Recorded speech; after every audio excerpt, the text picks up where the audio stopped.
j'espère que vous allez bien. On se retrouve dans une nouvelle vidéo où on décore enfin mon appartement pour Noël. J'ai ramené mon sapin que je vais mettre juste ici, à la place du plaid et tout ça.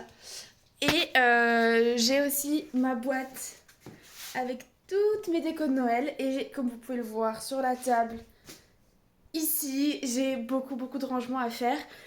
Donc ça va être une grosse séance. Mais on va s'en sortir, hein. Je vais d'abord commencer par mon sapin parce que c'est ce que j'ai envie de faire en premier. Et comme ça, je vois ce que j'ai, tout ça. Donc voilà, je vais l'installer et je vais commencer à décorer. Je vais vous filmer tout ça de toute façon. Mais voilà, je voulais commencer par ça. J'ai regardé du coup les décos que j'avais et j'ai l'impression que j'avais fait vachement de rouge et or l'année dernière. Et du coup, j'ai pas tant de argenté que ça. Donc ça m'embête un peu, mais bon. Je vais voir du coup ce que ça donne si j'utilise que les décos que j'ai achetés. Mais du coup, j'ai pas de guirlande, donc je sais pas trop ce que ça va donner. Je pense que j'avais dû les donner à ma mère. On avait dû faire un échange et elle avait dû faire un peu plus du argenté l'année dernière. On avait dû échanger un peu. Et du coup, ouais, j'ai beaucoup de or en fait. Ça intéresse à Reggie, hein. Mais bon, je vais commencer à décorer avec ce que j'ai. Déjà monter le sapin, c'est déjà pas mal. Et on va voir après.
Quelques guirlandes argentées pour mon sapin, parce que pour ceux qui n'ont pas regardé mes premières vidéos de cette saison des Vlogmas, je fais mon sapin dans le thème argenté, un peu inspiré des années 2000, surtout d'un point de vue vestimentaire, on va dire, c'est ça qui m'a inspiré, qui m'a donné envie de faire un sapin argenté et tout, enfin pour celui du salon en tout cas, parce que du coup j'ai récupéré le sapin que le père de mon copain nous avait donné, qui est un sapin normalement déjà illuminé et que je vais mettre dans la chambre.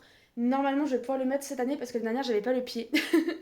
Donc là, cette année, je devrais pouvoir le mettre. Et donc celui-ci, je le ferai plutôt dans les tons rouge et or, comme toutes les décorations que j'avais déjà de base, qui étaient dans ces tons-là. Donc voilà, et j'ai également récupéré des guirlandes lumineuses parce que je n'avais plus des blanches. Enfin, j'en ai une, mais qui est minuscule et qui du coup, que je vais utiliser pour le petit village de miniature. Parce qu'en plus elle éclaire pas beaucoup et tout. Pour un sapin je veux un truc qui éclaire plus. Je sais que mes parents en ont une, donc je vais regarder, je vais essayer de la trouver. Donc voilà, parce que sinon j'en ai une mais il y a plus des tons chauds. Donc moi je veux vraiment une lumière blanche pour mon sapin. Donc voilà, je vais tester les guirlandes du coup. Et puis je vais pouvoir commencer à décorer mon sapin cette fois.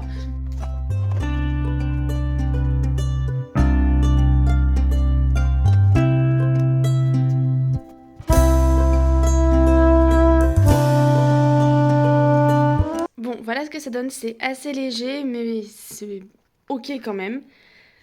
Et maintenant, il reste plus qu'à mettre les ornements.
voilà ce que ça donne.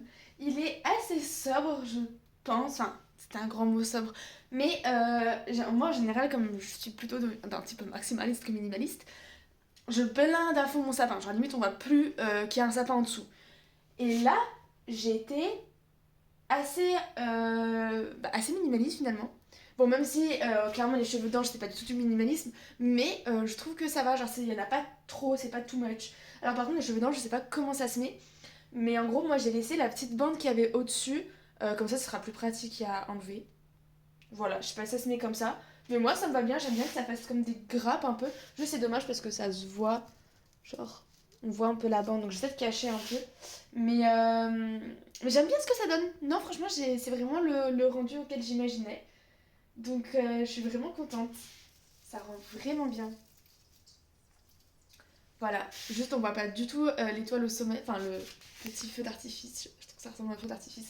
Bref, on voit pas comment j'avais vu qu'ils s'appelait ça, hein? Cimier? Un truc comme ça, bref. On voit pas ce qu'il y a à la cime du sapin, mais faudrait que ce soit illuminé en fait, ça. Mais bon, c'est quand même très joli, je trouve. Donc voilà, si vous vous demandez pourquoi je suis toujours en pyjama, parce que les décos de Noël ça salit énormément. Mon pantalon peut en témoigner, il est plein de poussière et de paillettes. Voilà, c'est un mélange assez bizarre. Bref, je vais du coup décorer le petit sapin de ma chambre, comme ça on en a fini avec les sapins. Et après je pourrai enfin me changer et m'attaquer aux décos un peu plus subtiles, plus posées, plus tranquilles. Mais voilà, le plus gros est fait, je suis très contente. Bon, je viens d'allumer mon petit sapin, le petit sapin de la chambre du coup, que j'avais pas pu allumer l'année dernière comme on n'avait pas le pied, parce que je savais que les lumières étaient incrustées au sapin. Je savais pas que c'était une dinguerie pareille. Je savais pas que c'était une dinguerie pareille. Non seulement il y a énormément de lumière, mais en plus il y a des petites lettres qui changent de couleur. C'est trop beau. Vraiment, j'adore. Il est hyper touffu, franchement, il est hyper beau. Ouais, j'ai encore mes décos d'automne derrière, mais je vais tout enlever. Je vais juste d'abord le dresser pour voir s'il fonctionnait bien, si voilà. Euh, et il est incroyable en fait. Il est juste trop trop beau, genre. Pourquoi je l'ai pas eu avant? Pourquoi? Pourquoi? Mais je suis très reconnaissante de l'avoir maintenant. Mais voilà, il est trop beau et c'est vraiment pépite. Pépite, je suis trop contente. Donc je vais débarrasser toute ma petite commande, je vais l'installer et je vais aller manger.